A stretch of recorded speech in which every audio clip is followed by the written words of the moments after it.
Ryan Kim had fired 16 assistants in 3 months. They called him the Korean guillotine, behind his back. So when he walked into his company's lobby at 11 p.m.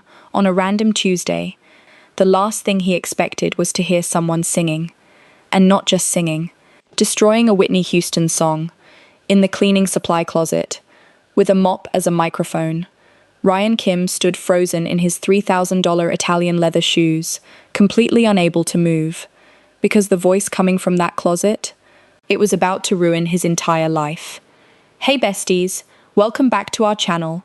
If you're new here, you've just stumbled onto the best storytelling corner of YouTube. Make sure you hit that subscribe button, tap the notification bell, and drop a comment telling us where you're watching from. Now, let's dive into this deliciously dramatic story. The singing stopped abruptly. Ryan found himself absurdly disappointed, like someone had snatched away dessert before he'd taken a bite. The supply closet door creaked open, and a woman emerged holding a mop like it was a Grammy award. She was wearing the standard navy blue cleaning uniform, her black hair pulled back in a sleek, low bun that somehow looked more elegant than the hairstyles he'd seen at charity galas. Her skin was a rich, deep brown, and her eyes, when they landed on him, held absolutely zero fear. That was new. Building's closed, she said flatly, unless you're here to steal office supplies, in which case, the good staplers are on the 3rd floor. I won't tell. Ryan blinked. Nobody talked to him like that. Not his board members, not his competitors, not even his own mother, who still tried to set him up with every Korean woman between the ages of 25 and 35 within a 100-mile radius. I own this building, he said. The woman, her name tag read Petra, looked him up and down. Her expression suggested she'd seen more impressive specimens at a gas station at 3 a.m. Sure you do, sweetheart. And I'm Beyoncé. You do sing like her, Ryan heard himself say. Well, maybe Whitney Houston. That was I Will Always Love You, wasn't it? The whistle notes need work, but the emotion was. Are you critiquing my mop karaoke? Petra Winslow planted one hand on her hip. At midnight, in your alleged building. It's 11:52, technically. Oh, forgive me, that changes everything. She started pushing her cleaning cart toward the elevators. Listen, Mr. I own this building. I've got 4 more floors to clean, an 8 a.m. shift at another job, and exactly 0 patience for whatever this is. So unless you want to grab a mop and help. What's your name? She paused, turned, raised one perfect eyebrow. It's on my shirt. Do they not teach reading at Rich People Academy? Ryan felt something strange happening to his face. It took him a moment to identify it. He was smiling. He hadn't genuinely smiled in approximately 14 months. Petra, he read. Petra what?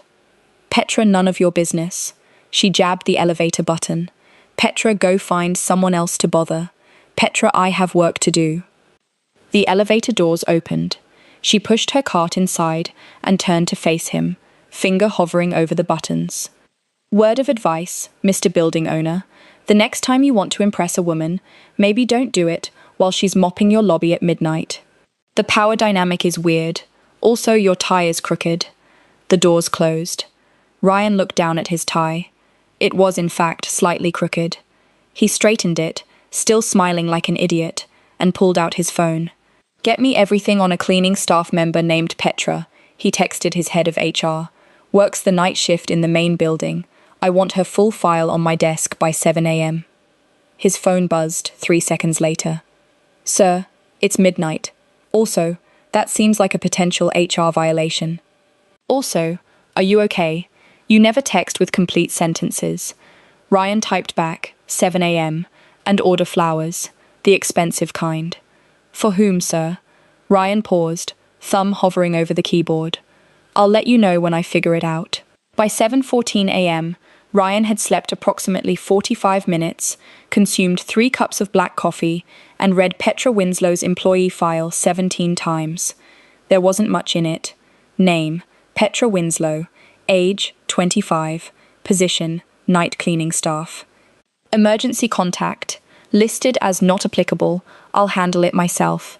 He'd actually laughed out loud at that part, which made his assistant Jennifer drop her tablet in shock. In 18 months of working for him, she'd never heard him laugh. She'd started to suspect he was actually a very sophisticated robot. "Sir," Jennifer said carefully, retrieving her tablet, "you have a board meeting in 20 minutes, a conference call with the Seoul office at 9, and your mother called 6 times this morning. She says, and I quote, 'Tell my ungrateful son that Park Soo-young's daughter is a dentist and very flexible with her schedule. Cancel the board meeting.'" Jennifer's eye twitched. "Sir, we've already rescheduled 3 times. The board members are starting to question your commitment to reschedule the board meeting. Keep the Seoul call. And tell my mother I'm unavailable for the next decade. Your mother also mentioned she has photos from your childhood that she will release to the media if you don't call her back." Ryan pinched the bridge of his nose. "Which photos?" "She mentioned something about a Batman costume and an unfortunate incident with a fountain." "Cancel the Seoul call too. I need to deal with this." Jennifer made a note on her tablet, then hesitated. "Sir, if I may ask, you seem different today. Did something happen?" Ryan thought about Petra Winslow and her mop microphone. He thought about the way she'd looked at him like he was a minor inconvenience rather than a business titan. He thought about the fact that she'd told him his tie was crooked and hadn't even flinched. "I met someone," he said. Jennifer dropped her tablet again.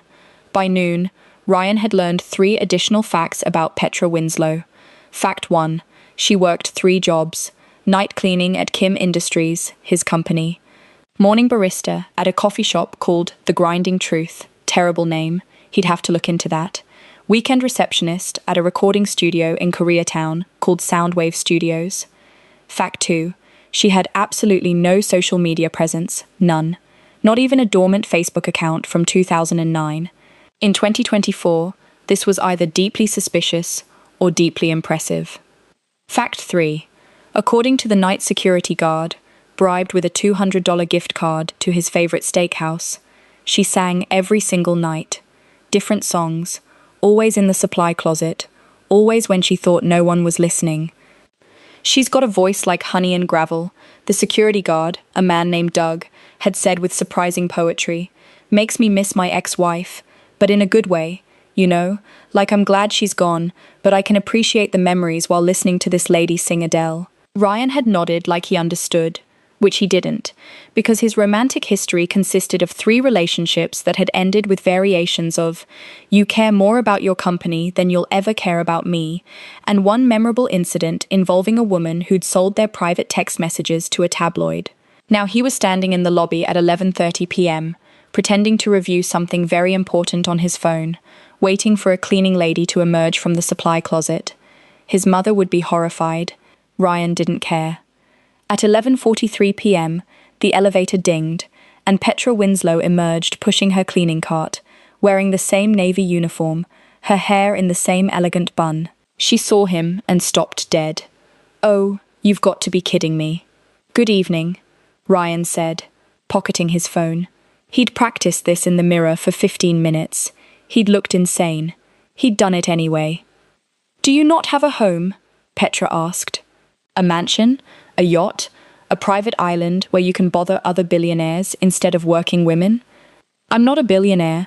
Your watch says otherwise." Ryan glanced at his wrist. She was observant. That was annoying and attractive in equal measure. "I wanted to apologize for last night," he said. "I was abrupt." "You were weird," Petra corrected, resuming her cart pushing. "There's a difference. Abrupt would have been fine. Weird was weird." Ryan fell into step beside her. She smelled like lemon cleaning solution. And something else. Vanilla, maybe. It shouldn't have been appealing. It absolutely was. "Can I ask you something?" he said. "You're going to anyway. Rich people don't actually ask permission. Why do you work 3 jobs?" Petra stopped walking. She turned to face him, and for the first time, Ryan saw something flicker behind her eyes. Not vulnerability. Nothing so simple. More like a door that had been opened a crack and then firmly closed. "Why do you stay at your office until midnight?" She countered. "Why are you here 2 nights in a row, talking to a cleaning lady, instead of doing whatever CEOs do? Counting money, swimming in gold coins, attending secret Illuminati meetings?" "The Illuminati meets on Thursdays," Ryan said. I'm more of a weekend conspiracy guy. Petra's lips twitched, almost a smile. Not quite. Good night, Mr. Building Owner. Ryan, he said. My name is Ryan Kim. She tilted her head, studying him like he was a puzzle she wasn't sure she wanted to solve. I know who you are, she said quietly. I've worked in this building for 8 months. Your face is literally in the lobby, on a plaque, with inspirational quotes about synergy and innovation. Ryan winced. That was the marketing department's idea. I hate that plaque. You should. It makes you look constipated. She walked away, pushing her cart toward the east corridor. Ryan stood in the lobby for a long moment, replaying the conversation in his head, trying to figure out why he felt like he'd just lost something important. The grinding truth was exactly as terrible as Ryan had expected. The decor was aggressive: exposed brick, reclaimed wood, chalkboard menus with aggressively quirky descriptions. The Wi-Fi password was CaffeinAteMe69. The baristas all had names like Sage and River and Moon. Except one. Petra Winslow stood behind the counter at 8:47 a.m., wearing a brown apron over a simple white t-shirt, her hair still in that perfect bun, making a latte with the kind of aggressive efficiency that suggested she'd done this approximately 10,000 times. Ryan joined the line. There were 6 people ahead of him. He waited. Ryan Kim, who had people to wait for him, who hadn't stood in a line since 2019, who could buy this entire coffee shop and turn it into a parking lot, stood in line like a normal human being. His disguise was not subtle. He'd worn a baseball cap. He didn't own baseball caps. Jennifer had been forced to purchase one at 6 a.m. from a 24-hour sporting goods store, and sunglasses, indoors, which made him look less like a CEO and more like a celebrity avoiding a DUI. It was not working. Sir, the woman in front of him said, Are you Ryan Kim, from Forbes? No. You look exactly like him. I get that a lot. We're distant cousins. Can I get a selfie? No. I have a skin condition. It's very tragic. The woman retreated, confused and suspicious. Finally, Ryan reached the counter. Petra looked up from the espresso machine, saw him, and her expression went through approximately 17 stages of disbelief before settling on resigned irritation. Of course, she said. Of course you're here. I wanted coffee. There are 9,000 coffee shops in Los Angeles. You picked this one because... Yelp reviews. Very compelling. Someone said your cold brew changed their life. That's because our cold brew has twice the legal caffeine limit. It doesn't change your life. It just makes your heart do weird things. She grabbed a cup, marker poised. What can I get you? Surprise me. Petra's eyes narrowed. Dangerous choice. I once served a rude customer a quad-shot espresso with sugar-free vanilla and oat milk, he cried. Because it was bad? Because he was lactose intolerant, didn't tell me, assumed oat milk was fake, drank it anyway, and had a very public emotional breakdown about his divorce. The oat milk was a trigger, apparently. His ex-wife was into wellness stuff. Ryan stared at her. That's the most chaotic thing I've ever heard. Welcome to customer service. She started making something. Ryan couldn't tell what. Her movements were quick, practiced, almost artistic. Why are you really here, Mr. Kim? Ryan. Mr. Kim. I wanted to see you. The espresso machine hissed. Petra didn't flinch, didn't pause, didn't acknowledge the statement at all. That's concerning, she said, finally. I've seen you twice. Both times I was working. Both times you appeared out of nowhere like a well-dressed ghost. Either you're stalking me, which is a crime, or you're having some kind of midlife crisis at age, 30? 28. 28. Having a midlife crisis at 28. That's sad. That's genuinely sad. Ryan accepted the cup she slid across the counter. It was a beautiful drink, layers of caramel and cream and espresso, topped with a perfect leaf design in the foam. This looks amazing. It's called the Ego Death. 4 shots, caramel, oat milk, and a sprinkle of existential dread. That'll be $8.75. Ryan handed her 100.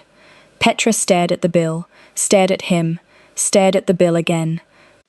I don't have change for this. Keep it. That's a $91 tip. on a coffee. Consider it an apology. For what? For the stalking accusation and the midlife crisis comment. And the fact that I'm about to ask you to dinner. The coffee shop went quiet. Or maybe it didn't.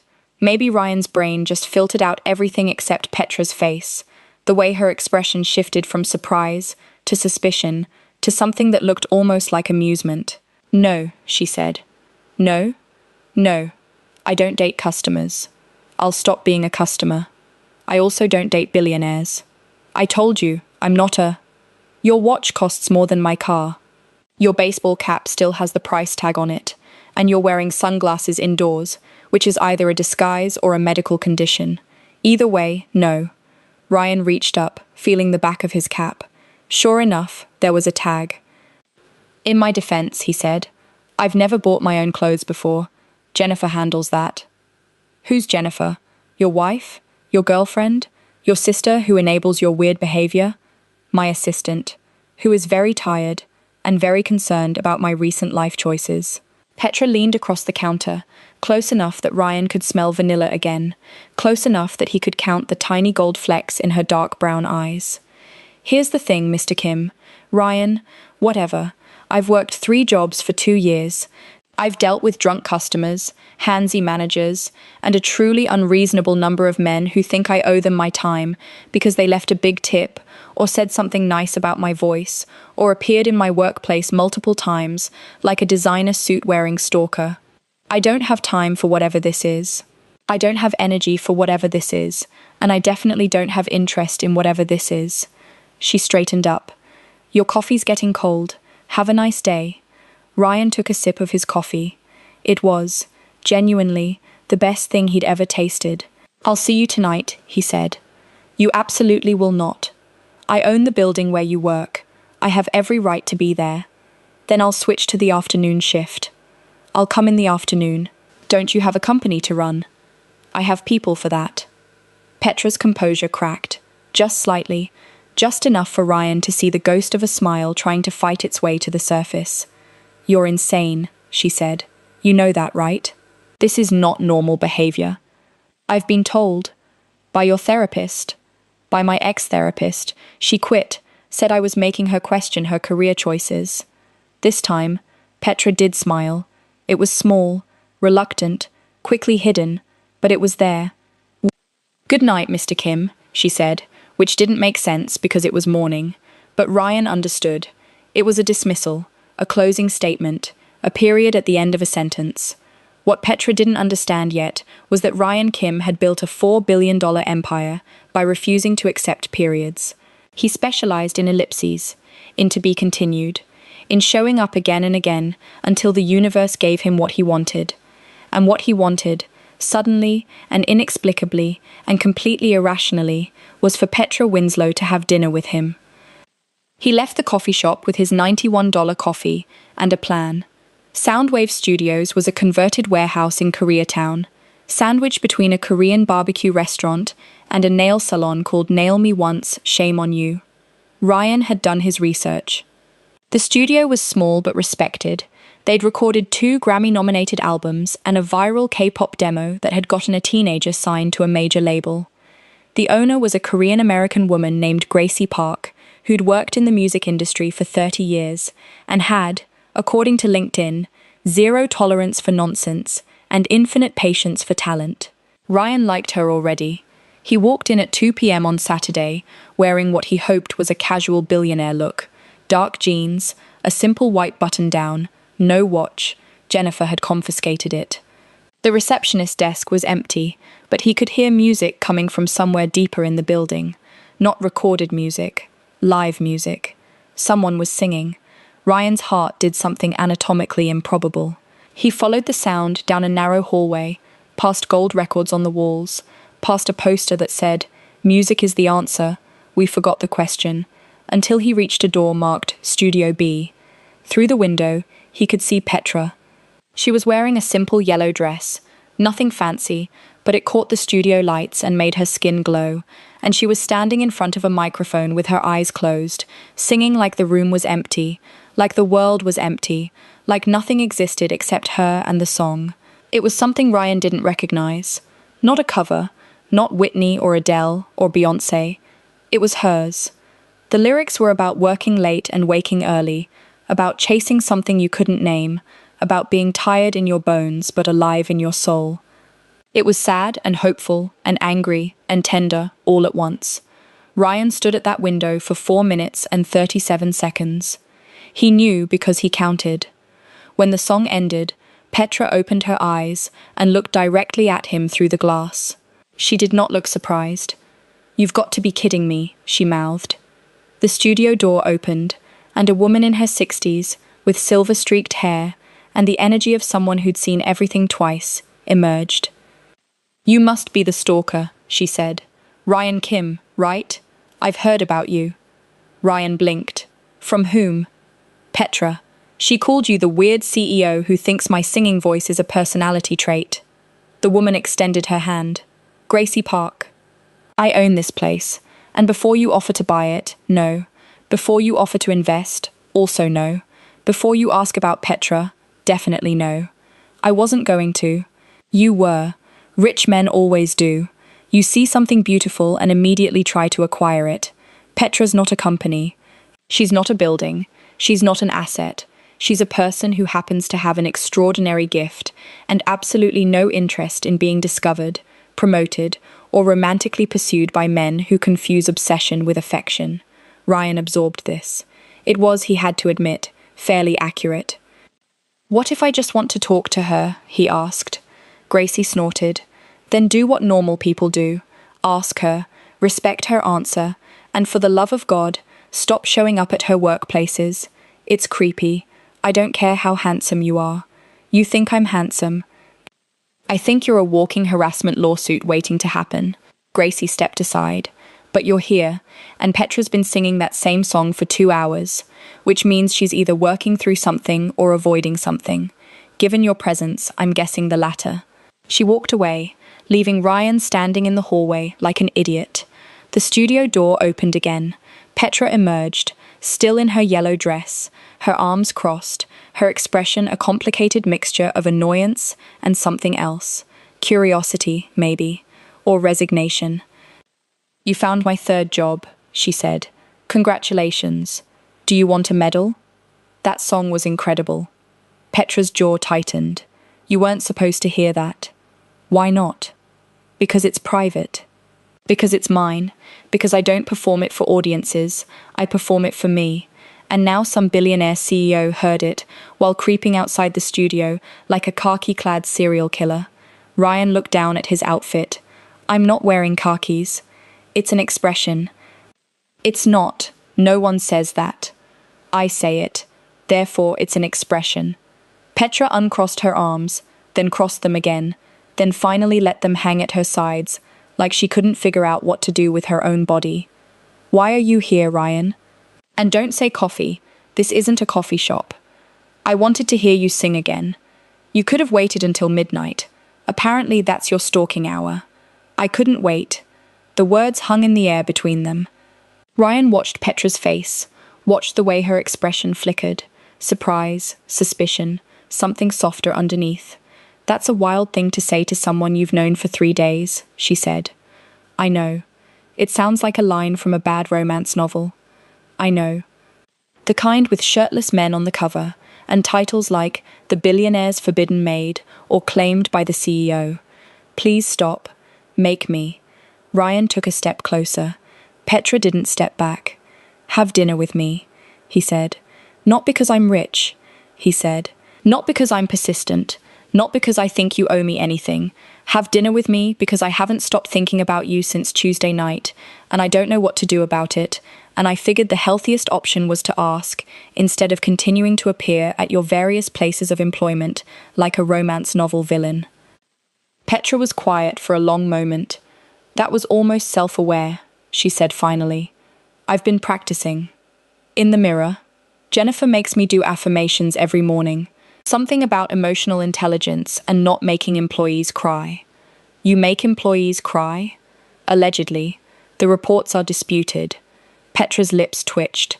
That almost smile again, fighting to break free. "One dinner," she said. Ryan's heart stopped, restarted, stopped again. Really? 1. And it's not a date, it's an interrogation. I'm going to figure out what your deal is, and then I'm going to explain, in great detail, why this, she gestured between them, is never going to happen. And then you're going to go back to your billionaire life, and I'm going to go back to my 3 jobs, and we're both going to pretend this weird chapter of our lives never happened. That sounds terrible. It's realistic. Realism is overrated, says the man who probably has a private jet. I have 2. One is for emergencies.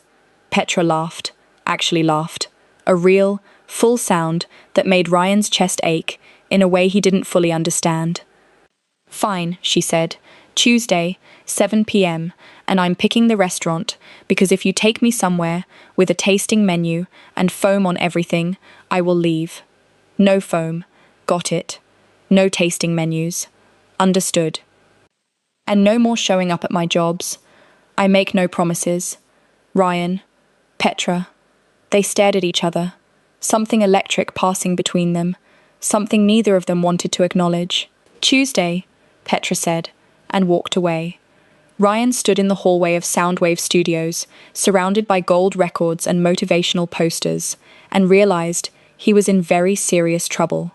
The restaurant Petra chose was called Mama Tina's Kitchen. It was a tiny Caribbean-Korean fusion spot in a strip mall between a laundromat and a store that sold exclusively wigs. The sign was hand-painted. The parking lot had 3 spaces. The menu, which Ryan found online after 17 minutes of searching, featured items like jerk chicken bibimbap and oxtail kimchi stew. Ryan arrived at 6:45 p.m., wearing the most casual outfit he owned. He'd told Jennifer to take the night off. He'd turned his phone on silent.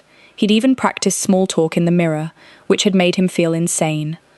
Petra was already there, sitting at a corner table, with a glass of something pink and an expression that suggested she was already regretting her decision.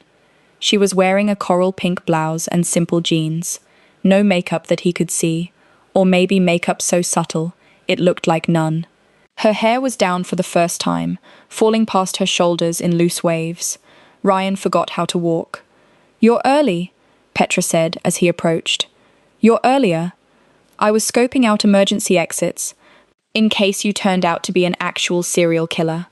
Do you find any?" Kitchen, bathroom window, and a very aggressive-looking grandmother at table 4, who I'm fairly certain would intervene if necessary. Ryan glanced at table 4. A tiny elderly woman with bright pink hair winked at him. "She's my backup," Petra said. "Her name is Mrs. Rodriguez. She's 91, and she says you look too pretty to be trustworthy. I'm flattered and offended. You should be both." Petra gestured at the seat across from her. "Sit, order, and then explain why the CEO of a $4 billion company has suddenly decided that a cleaning lady/barista/receptionist is worth his attention." Ryan sat. A waitress appeared, young, with a knowing smile, and handed him a menu. "The oxtail stew is excellent," Petra said. "The jerk chicken bibimbap is life-changing. The passion fruit soju is dangerous. I recommend all 3. I'll have what she's having." The waitress nodded and vanished. Silence. Petra took a sip of her pink drink. Her eyes never left his face. "So," she said, "the interrogation begins. Should I be nervous? You should be prepared." She set down her drink. Question 1. Why me? You could date models, actresses, heiresses, women who actually exist in your tax bracket. Why are you wasting your time on someone who cleans your office floors? Ryan considered the question. He could give her a smooth answer, something charming, something flattering, something designed to make her like him. But something about Petra made him want to tell the truth. "I don't know," he said. Petra blinked. "That's your answer?" "It's the honest one." Ryan leaned forward. "I've dated models. I've dated actresses. I dated an heiress once, and she spent the entire relationship comparing me to her horse. Apparently, we had similar temperaments. I'm not sure that's the compliment you think it is." It wasn't. The horse was notoriously difficult. Ryan paused, gathering his thoughts. All of those relationships were transactional. They wanted access, or attention, or the ability to say they dated Ryan Kim, and I I don't even know. Someone to show up to events with? Someone to prove I was normal? Normal people don't have two private jets. Point taken. Ryan picked up his water glass, turned it in his hands. When I heard you singing in that supply closet, something happened. I don't know how to explain it.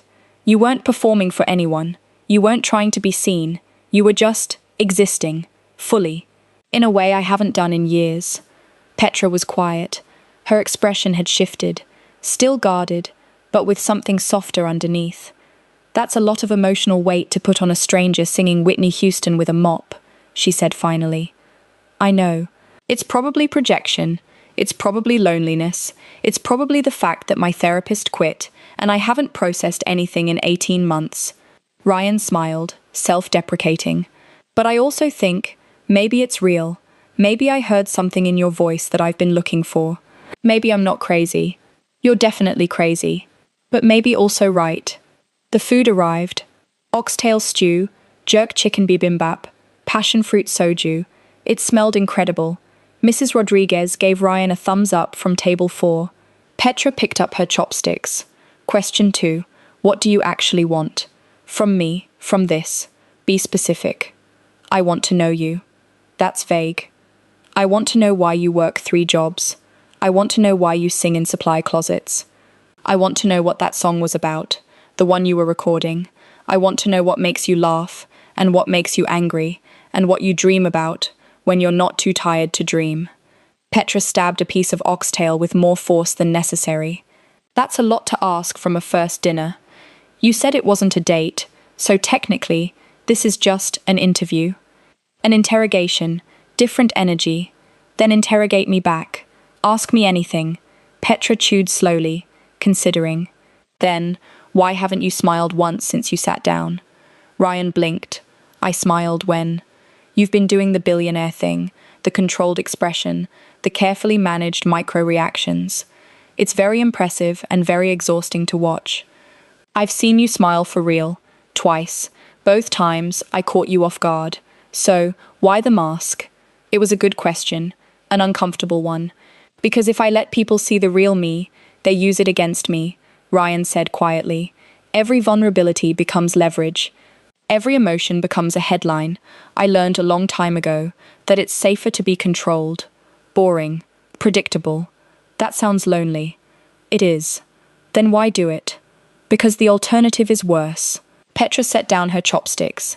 For a long moment, she just looked at him. Really looked, in a way that made Ryan feel exposed. I'm going to tell you something, she said, and you're going to listen without interrupting. Can you do that? Yes. I'm not looking for a relationship. I'm not looking to be saved, or discovered, or swept off my feet by a handsome CEO who thinks my voice is special. I have plans, goals, a life I'm building, piece by piece, on my own terms. I work 3 jobs because those jobs give me flexibility, freedom, the ability to pursue music without relying on anyone else. Kang, Ryan started to speak. Petra held up a hand. Not done. I've met men like you before. Men who see something they want and assume they can acquire it. Men who confuse attraction with connection, intensity with compatibility. I'm not interested in being someone's fascinating distraction. I'm not interested in being a story you tell at parties. Oh, I once dated a cleaning lady who could sing. That's not. Let me finish. Petra's voice was firm but not unkind. You seem like a good weird, but good. And I'd be lying if I said I wasn't intrigued. But intrigue isn't enough. Not for me. So if you want to be in my life, in any capacity, you need to understand something. I'm not going to rearrange my existence to fit into yours. I'm not going to quit my jobs because you think they're beneath me. I'm not going to stop singing in supply closets because you think I deserve bigger stages.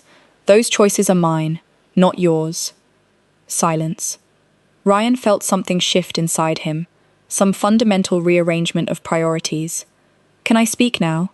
He asked. Yes, I hear you, and I understand.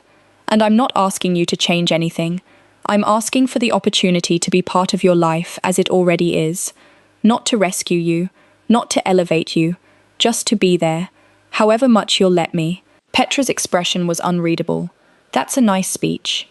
It's the truth. Rich people's version of the truth tends to be flexible. Then let me prove it. How?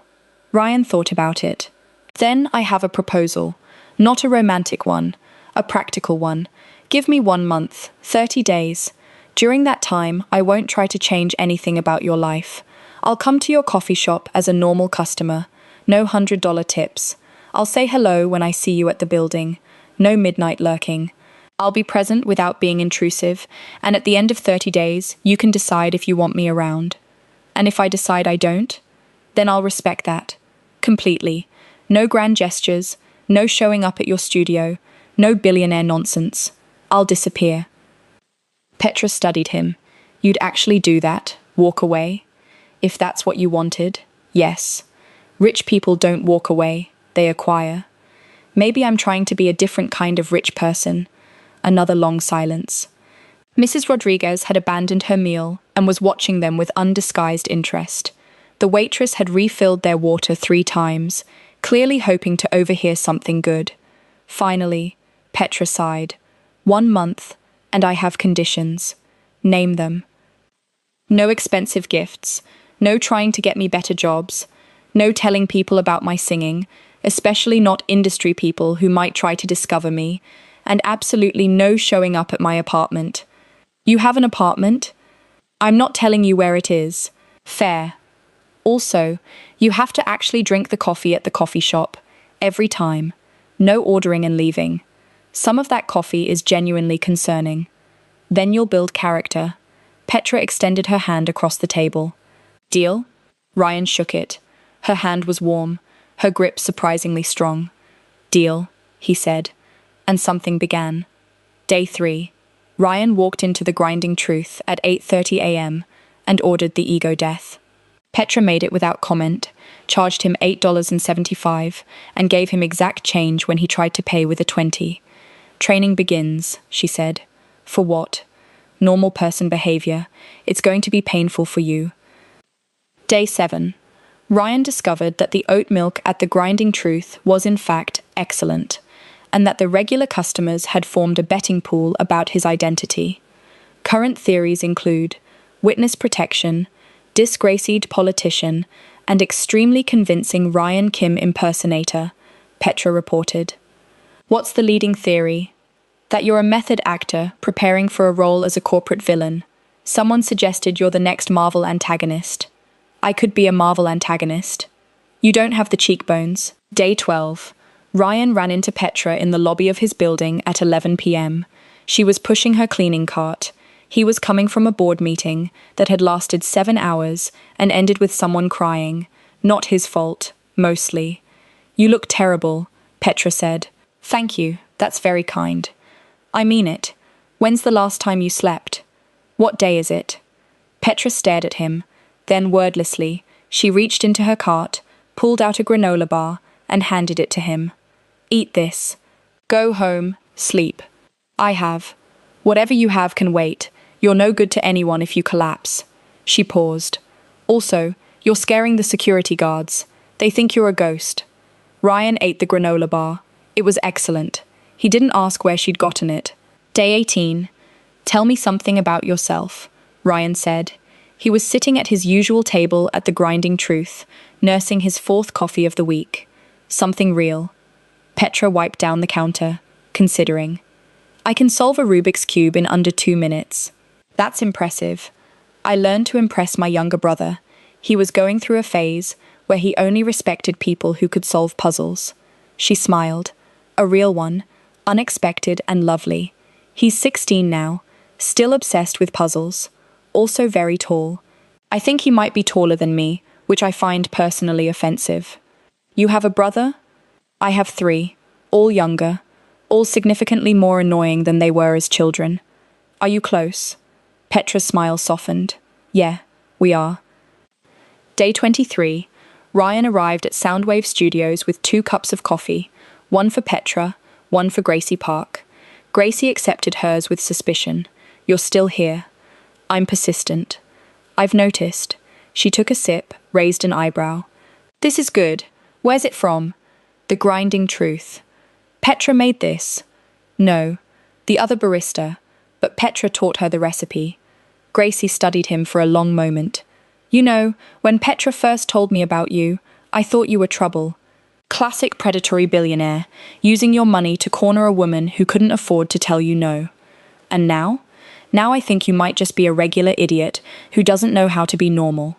Gracie patted his arm, not unkindly. That's an upgrade, by the way. Day 27. Do you want to hear the song? Petra asked. They were sitting on the steps outside Soundwave Studios. It was 9 p.m. The Korean barbecue restaurant next door was pumping out smells of grilled meat and sesame. What song? The one you heard through the window. I finished it. Ryan's heart rate increased. You'd let me hear it? I'm thinking about it. Petra pulled her knees to her chest. I don't usually let people hear my stuff, especially not people who might have opinions. I promise not to have opinions. That's a lie. You're a CEO. You have opinions about everything. I promise not to express my opinions. Petra laughed. That real, full sound that Ryan had been chasing for almost a month. Better. She pulled out her phone, queued up a recording, and handed it to him with earbuds. If you hate it, lie to me, she said. I'm emotionally fragile. You're the least fragile person I've ever met. That's what I want you to think. In reality, I'm a mess. Ryan put in the earbuds. Pressed play. 3 minutes and 42 seconds later, he was trying very hard not to cry in public. Well? Petra asked. I have no opinions. You're literally crying. That's unrelated. Allergies. In October? Seasonal allergies. Very specific. Petra took her phone back, a small smile playing at her lips. So you liked it? I think it's the most beautiful song I've ever heard, Ryan said honestly. And I think you're wasted cleaning buildings and making coffee. And I know I promised not to have opinions, but I'm breaking that promise because you deserve to know. You're extraordinary. And whoever gets to share your music with the world someday is incredibly lucky. Petra was quiet for a long moment. Then she stood, brushing off her jeans. That's 3 days early, she said. What? The 30 days. That speech was very I want to be in your life energy. You're supposed to wait until day 30 for the big emotional moment. I couldn't help it. The song broke me. Petra smiled. Slow, genuine, transformative. You want to get dinner? There's a place down the street that does amazing kimchi fried rice. Is this a date? It's an extension of the interrogation. We're still gathering data. What kind of data? Whether you can handle spicy food without crying. I absolutely cannot. Then it'll be entertaining. She extended her hand. Come on, Mr. Kim. Let's see what you're made of. Ryan took her hand. Things changed after that. Slowly at first, then all at once. The way falling always happens. Ryan started leaving the office at reasonable hours. He discovered that 6 p.m. existed, that there was a world outside spreadsheets and acquisitions, that his apartment had windows that faced west and caught the sunset in shades of orange and gold. He started sleeping. Real sleep, not the 4-hour executive power naps he'd survived on for years, but actual 8-hour stretches where he dreamed about things other than profit margins. Jennifer noticed first. Sir, she said one morning, you're smiling. Am I? You've been smiling for 3 weeks. The legal department is concerned. They think you've been replaced by a pod person. Tell legal I'm fine. Also tell them the Henderson contract needs revision. Clause 7 is ridiculous. Yes, sir. Jennifer paused at the door. Sir, whatever's happening, it suits you. What was happening was Petra. Petra, who texted him at random hours with observations like, just saw a man argue with a pigeon, pigeon won. Petra, who made him listen to obscure 90s R&B and judged him when he didn't know the lyrics. Petra, who fell asleep on his shoulder during a late-night movie and woke up pretending it had never happened. Petra, who was slowly, terrifyingly, becoming essential. I think I'm in trouble, Ryan told his reflection one morning. His reflection, wisely, did not respond. The trouble became apparent at Gracie Park's birthday party. Gracie was turning 65, and Soundwave Studios was celebrating with a gathering that somehow combined karaoke, Korean barbecue, and what appeared to be a piñata shaped like a guitar. Ryan arrived with flowers, tasteful, not expensive, he was learning, and a card that Jennifer had helped him pick out. He was wearing jeans and a coffee brown sweater, looking almost like a normal person, feeling almost like one too. Petra met him at the door. She was wearing an orange wrap dress that made her glow, her hair loose and curling at the ends. "You came," she said. "You invited me. I wasn't sure you would. Rich people don't usually show up to strip mall parties. I'm not like other rich people." That's either the worst pickup line I've ever heard, or genuinely true. She took his arm. Casual, natural, like she'd done it 100 times. "Come on, Gracie wants to meet you properly, without the stalker accusations." The party was wonderful, chaotic, human in ways Ryan's life hadn't been for years. He ate too much. He sang karaoke, badly, drunkenly, with Petra laughing beside him. He met Petra's co-workers, her friends, the regulars from The Grinding Truth who'd been betting on his identity. "I told them you were a method actor," Petra whispered, "for privacy reasons." "That's very thoughtful. Also because the truth is weirder. My billionaire boyfriend showed up at my jobs until I agreed to date him. Sounds like a Lifetime movie." Ryan's brain short-circuited. "Boyfriend?" Petra froze. That wasn't, I meant, you called me your boyfriend. It slipped out. Do you want me to be your boyfriend? I want you to stop making this into a thing. It's already a thing. You said boyfriend. Ryan was grinning now. Full, uncontrolled, embarrassingly wide. You admitted we're dating. I admitted nothing. This conversation is entrapment. Petra Winslow wants to be my girlfriend. I absolutely do not. Ryan kissed her. Not a planned kiss, not strategic, not controlled, not any of the things Ryan Kim was supposed to be. Just a kiss, in the middle of a strip mall party, surrounded by karaoke and birthday cake, and the smell of Korean barbecue. Petra kissed him back. When they finally broke apart, Gracie Park was slow clapping from across the room. "Finally," she said. "I was starting to worry you'd both die of repression." The video went viral on a Thursday. Ryan didn't know about it until Jennifer burst into his office at 10 a.m., tablet in hand, face pale. "Sir," she said, "we have a problem." The video was 17 seconds long. It showed Petra at The Grinding Truth, singing while she cleaned the espresso machine. Someone had filmed her through the window, uploaded it with the caption, "Found a star at my local coffee shop," and within hours, it had 3 million views. By noon, it had 8 million. By evening, entertainment blogs were running stories. Mystery singer goes viral. Who is the coffee shop angel? The voice that's breaking the internet.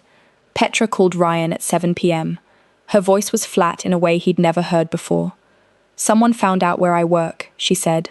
"There's a news van outside the coffee shop. I'm coming." "Ryan, stay inside. Don't talk to anyone. I'm coming." He broke approximately 14 traffic laws getting there. The news van was, indeed, parked outside, along with 3 other vehicles and a small crowd of people with phones. Ryan pushed through them, ignoring shouted questions, and found Petra in the back room, with her manager, a middle-aged woman named Sandra, who looked like she'd rather be anywhere else. "This is insane," Sandra was saying. "We've had 50 interview requests. Record labels are calling. Someone from Universal left a voicemail." "I don't want any of it," Petra said. Her arms were crossed, her expression closed. "I didn't ask for this." "Honey, nobody asks for viral fame. It just happens." "Then make it unhappen." Ryan cleared his throat. Both women turned. "There's a back exit," he said. "I have a car. We can go somewhere quiet." Petra looked at him, really looked, for the first time since he'd arrived. Her eyes were red. She'd been crying. "Did you do this?" she asked. The question hit Ryan like a physical blow. "What?" "The video. The exposure. Did you arrange it? To help my career? To give me a platform?" "Petra, I would never. Because you know the right people. You could make this happen. You could orchestrate the whole thing and make it look organic." "I didn't. I swear to you, I had nothing to do with this. Petra stared at him. The silence stretched. I want to believe you, she said finally, but I don't know if I can. The drive to Ryan's apartment was silent. Petra sat in the passenger seat, staring out the window, her jaw tight. Ryan wanted to reach for her hand, to say something comforting, to fix this the way he fixed problems at work, with money, with resources, with the sheer force of his will. But some things couldn't be fixed like that. I didn't do it, he said again, as they pulled into his building's garage. I heard you the first time. Do you believe me? Petra was quiet for a long moment. Then, I believe you didn't do it on purpose, but I also believe that being with you comes with exposure I didn't sign up for. You're Ryan Kim. People take pictures of you eating lunch. They write articles about your haircuts. Dating you means dating that. Dating me means dating me. Not my public image. You don't get to separate those things. Petra finally turned to face him. I've spent 2 years building a life on my own terms. 3 jobs, no social media, singing in supply closets because that's where I feel safe. And now, because some random person with a phone saw me through a coffee shop window, all of that is gone. It doesn't have to be gone. We can manage this. I have people. That's the problem, Petra's voice cracked. You have people. You have resources. You have solutions for everything. But this isn't your problem to solve, Ryan. It's my life, and I need to figure out how to live it without being managed by a billionaire who thinks money fixes everything. Ryan felt the words like shrapnel. I'm not trying to manage you. You showed up at 3 of my jobs. You investigated me. You orchestrated our entire relationship like a business acquisition. Petra laughed. Bitter. Unlike her. Maybe you didn't leak the video, but you set the stage. You made me visible. You pulled me into your world, and now your world is consuming me. That's not fair. Maybe not, but it's true. Silence. Ryan stared at the steering wheel, trying to organize his thoughts, trying to find the words that would make this right. What do you want me to do? He asked finally. I don't know. Petra's voice was small, exhausted. I think I need space to figure out what I want, to deal with all of this. Space. Yes. How much space? Petra opened the car door. I don't know, Ryan. Maybe a lot, maybe forever. Maybe just until I stop feeling like I'm drowning. She got out of the car. She didn't look back. The next 3 weeks were the worst of Ryan's life. He threw himself into work, the old coping mechanism, the familiar escape. 18-hour days, back-to-back meetings, projects he'd delegated years ago, reclaimed and micromanaged into oblivion. His board was thrilled. His employees were terrified. Jennifer, bless her, brought him coffee and said nothing about the shadows under his eyes. Sir, she said one morning, you have a visitor. I don't have any meetings until... It's not a meeting, Jennifer hesitated. It's Gracie Park. Gracie Park was sitting in his lobby, arms crossed, looking like a very elegant, avenging angel. You look terrible, she said when he appeared. Thank you. I've been practicing. Sit down. She gestured at the chair across from her. We need to talk about Petra. Is she okay? No, she's miserable. She's been recording the same song for 3 weeks, and every version sounds like she's crying into the microphone. Gracie leaned forward. What did you do? I existed. Apparently, that was enough. Don't be dramatic. She told me about the fight, about the video, about her accusation. She thought I leaked it. Did you? No. Ryan's voice was sharp. I would never do that to her. I know, Gracie settled back. I've spent 65 years reading people. You're many things. Obsessive, intense, probably in need of therapy. But you're not manipulative. Not about this. Then why did she? Because she's scared. Gracie's voice softened. Petra spent her whole life being invisible on purpose. It's safer that way. Easier. And then you showed up, and you saw her. Really saw her. And that was terrifying enough. Add viral fame on top of it. And she panicked. Blamed the easiest target. Me. You. Gracie sighed. She knows it wasn't your fault. She's known for 2 weeks. But she's stubborn, and she's proud, and she doesn't know how to apologize. She doesn't have to apologize. Of course she does. She accused you of something awful, but she's also not wrong that your world is complicated. That being with you means being visible. That her life would change in ways she can't control. Ryan was quiet for a long moment. What do I do? That depends. Do you love her? The question shouldn't have been surprising. It was, after all, the obvious question, the one Ryan had been avoiding for weeks. Yes, he said. I think I've loved her since she told me my tie was crooked. Gracie smiled. Then fight for her, not by showing up at her jobs. We've discussed how creepy that is. Fight by proving you can be trusted. Fight by giving her the space she asked for, while making it clear you're still there. Fight by being patient. I'm not very good at patient. Learn. Gracie stood, gathering her bag. One more thing. The video situation. I've been handling it. Turning down interviews, threatening legal action against the worst stalkers. But there's one offer that might actually help. What kind of offer? A record label. Small, independent, run by a woman I've worked with for 20 years. They're not interested in making Petra famous.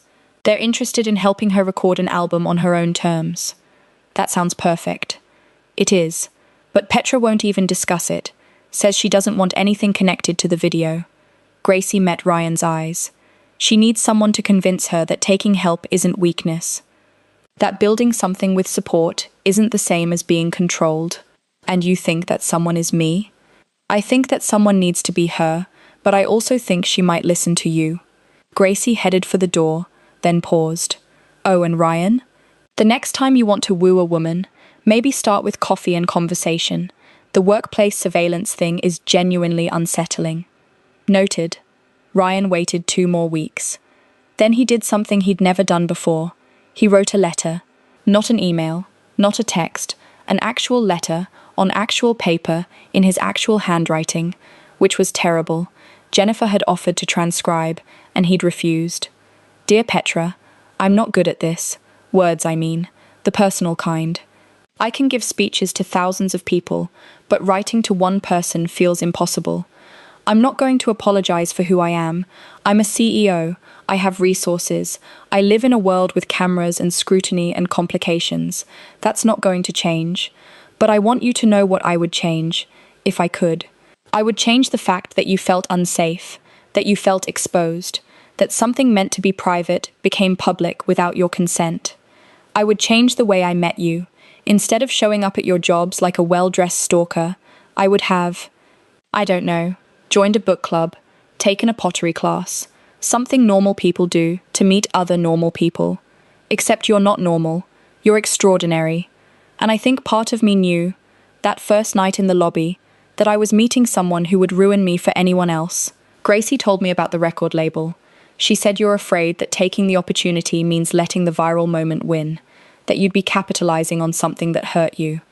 I understand that fear, but I also think you're wrong. Your voice isn't famous because of a 17-second video. It's famous because it's undeniable. Because anyone who hears it feels something they can't explain. Because you have a gift that deserves to be shared. Not because the internet demanded it, but because you choose to share it. That's the difference. Choice. You can choose to hide forever. You can choose to let this moment define you. Or you can choose to take control. To make music on your terms. Share it on your terms. Build something that belongs entirely to you. I don't want to be your manager. I don't want to be your producer. I don't even want to be your boyfriend, if that's not what you want. I just want to be there, however much you'll let me. If you never want to see me again, I'll respect that. But if there's any chance, any possibility, that you might want to try again, I'll be at Mama Tina's kitchen on Saturday at 7 p.m. Corner table, ordering oxtail stew and waiting. Whatever you decide, I hope you know, meeting you was the best thing that ever happened to me. Ryan. He sent the letter on Tuesday. He waited. Saturday arrived. Ryan sat at the corner table at Mama Tina's, wearing a simple white shirt and dark jeans, trying not to look at the door every 30 seconds. He was failing. 7 p.m. No Petra. 7:15 p.m. Still no Petra. 7:32 p.m. The waitress brought him water with a sympathetic look. 7:45 p.m. Ryan's chest ached. At 7:58 p.m., the door opened. Petra walked in wearing a sky blue sundress and an expression Ryan couldn't read. She paused at the entrance, scanning the restaurant, and when her eyes found his, she didn't smile. But she didn't leave either. She crossed the room and slid into the seat across from him. "You waited," she said. "I said I would. It's been an hour. Time flies when you're panicking internally." Petra's lips twitched, that almost smile he'd missed more than he could express. "I got your letter," she said. "I gathered. It was good, for someone who claims to be bad at words. I had 17 drafts. Jennifer threatened to quit if I made her proofread another one." Petra laughed, small, surprised, real. "I thought about what you said. About choice. About control." She took a breath. "I called the record label." Ryan's heart stopped. "You did?" "We're meeting next week, to discuss terms, to see if it's a good fit." She met his eyes. "I'm not signing anything yet, but I'm considering it." "That's amazing. It's terrifying. But I've decided that terrifying isn't always bad." She reached across the table, her fingers brushing his. "I also decided something else." "What?" "I owe you an apology. For the accusation. For the running. For being too scared to trust you." "Petra, let me finish." Her voice was steady. "You didn't do anything wrong. You showed up. You were patient. You gave me space when I asked for it, and stayed present when I needed to know you were there. That's not manipulation. That's love." Or more. The word hung in the air between them. "Love?" Ryan repeated. "Don't make me say it again. It was hard enough the first time. I would like you to say it again. Specifically. With more detail." "You're the worst." "I've been told." Petra smiled. Full, warm. The smile Ryan had been waiting weeks to see. "I love you, Ryan Kim. Despite your 2 private jets and your creepy workplace surveillance, and your genuinely concerning coffee consumption. I love the way you laugh when you're caught off guard. I love that you're trying to be a different kind of rich person. I love that you wrote me a letter with terrible handwriting and 17 drafts. 18, actually. I didn't count the first one because it was mostly incoherent rambling. 18 drafts." Petra squeezed his hand. "That's the most romantic thing anyone's ever done for me. I can do more romantic things. I have resources. We've discussed this. No expensive gifts. What about reasonable gifts?" I saw a mug that said, "World's okayest singer," and I thought. Petra kissed him. Not a planned kiss. Not strategic, not controlled. Just a kiss. In the corner of Mama Tina's kitchen, surrounded by the smell of oxtail stew and the sound of Mrs. Rodriguez cheering from table 4. When they broke apart, Ryan was smiling so hard his face hurt. "Is this a date?" he asked. "This is a reconciliation. Can reconciliations also be dates?" "I'll allow it. Does that mean you're my girlfriend again?" "Officially?" "I never stopped being your girlfriend. I was just on a dramatic hiatus." "That's the most you thing I've ever heard." Petra grinned. "Get used to it, Mr. Kim. You're stuck with me now." Ryan decided that being stuck didn't sound so bad. 1 year later, the album was called Supply Closet Sessions. Petra had insisted on the title, despite the record label's concerns that it wasn't marketable, but Ryan had learned, over the past year, that arguing with Petra about her music was pointless. She knew what she wanted and she would get it, with or without anyone's approval. The album debuted at number 3 on the Billboard charts. Ryan celebrated by buying The Grinding Truth, not to change it, but to ensure Petra would always have a place to make coffee if she wanted. She'd rolled her eyes at the purchase, but hadn't complained when he installed a state-of-the-art espresso machine. Gracie Park celebrated by throwing a party at Soundwave Studios that lasted until 4 a.m. and ended with karaoke renditions of every song on the album. Petra's brothers celebrated by showing up unannounced at Ryan's apartment, eating all his food, and threatening him with extremely creative violence if he ever hurt their sister. "They're joking," Petra had said afterward. "Mostly." The one with the tattoos seemed serious. "That's Gilbert. He's in law school. The threats are aspirational." Now, on a warm Saturday evening, Ryan stood in the crowd at Petra's first major concert, a sold-out show at the Greek Theatre. 5,000 people gathered to hear the voice that had once echoed in supply closets and recording studios. She was magnificent. Not because she was technically perfect. She wasn't. She missed a note here, stumbled over a lyric there, laughed at herself in a way that made the audience love her more. She was magnificent because she was real. Because she wasn't performing for the crowd. She was sharing something sacred, trusting 5,000 strangers with pieces of her soul. When she sang the song Ryan had first heard through the studio window, the one about working late and waking early, about chasing something you couldn't name, he cried again. Allergies, he would say later, very persistent. After the show, Petra found him backstage, still in her concert dress, orange this time. She developed a fondness for bright colors, grinning like she'd conquered the world. So? She asked, what did you think? I think I'm the luckiest person alive. That's not a review. That's flattery. It's both. Ryan pulled her into his arms. I'm so proud of you. I'm proud of me too. Petra rested her head on his shoulder. Did I mention I'm headlining a tour next year? 15 cities. 3 months. You mentioned. Did I mention you're coming with me? That was implied. Did I mention I love you? You could mention it more often. I love you, Ryan Kim, even though you still have 2 private jets and questionable taste in baseball caps. I love you too, Petra Winslow, even though you make fun of my baseball caps. They stood like that for a long moment, surrounded by the chaos of backstage, crew members rushing, equipment being moved, photographers asking for one more shot. What happens now? Ryan asked. Petra lifted her head, eyes sparkling. I'm thinking oxtail stew. It's midnight. Mama Tina's is open late for concert nights. Mrs. Rodriguez promised to save us a table. She's still there. She's 92 now. She says she's not dying until she sees us get married. Ryan's heart stuttered. Married? Petra smiled. That slow, knowing smile that had ruined him from the very beginning. Eventually, she said, if you play your cards right. What cards are those? I don't know. I'm making this up as I go. She took his hand, but I think we're doing okay so far, don't you?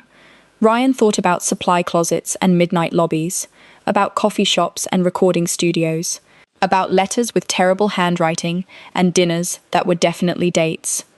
Yeah, he said, I think we're doing okay. And they were. And that is the story of Ryan and Petra, proof that love can find you in the most unexpected places.